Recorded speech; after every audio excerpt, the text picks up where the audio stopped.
last video we spoke about the power of the imagination and how using visualization can determine what our future attractions are going to be. Today we're going to talk about the power of words.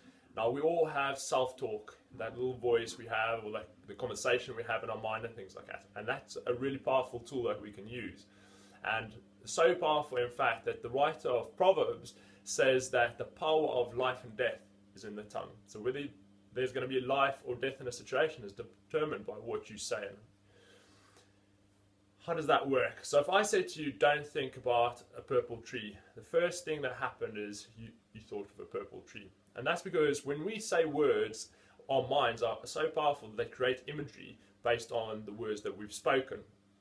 So if you're going to say to yourself, look, I'm not going to be able to do the walk to wall, first thing that you're going to see in your mind is you not being able to do the walk to wall. And all the emotions and all the fears that you have associated with that will reaffirm that belief that you're not going to be able to do it. And that old saying that seeing is believing is in many ways very true, because you're reaffirming what you believe. So you say, I'm not going to be able to do walk to wall. You see it in your mind's eye.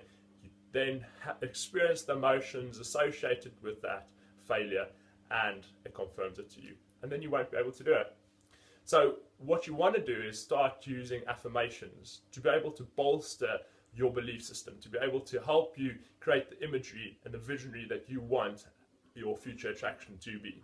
So you want to create affirmations for yourself.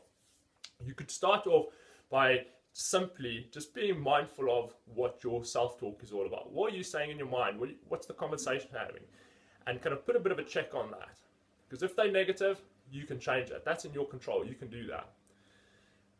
Then we start off with having affirmation. Now, if, say, the quintuple steps are a worry for you, because nobody wants to fall on the first obstacle.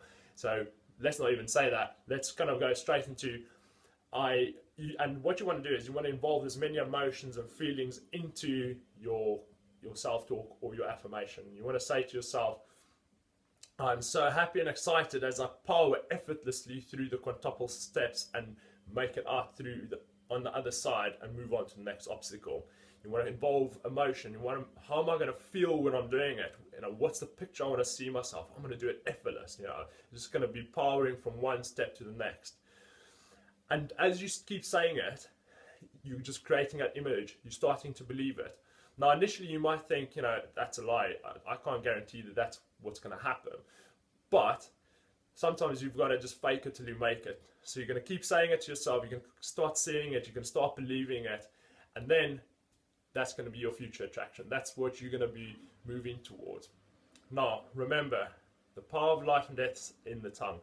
So let's get psyched. Psyched!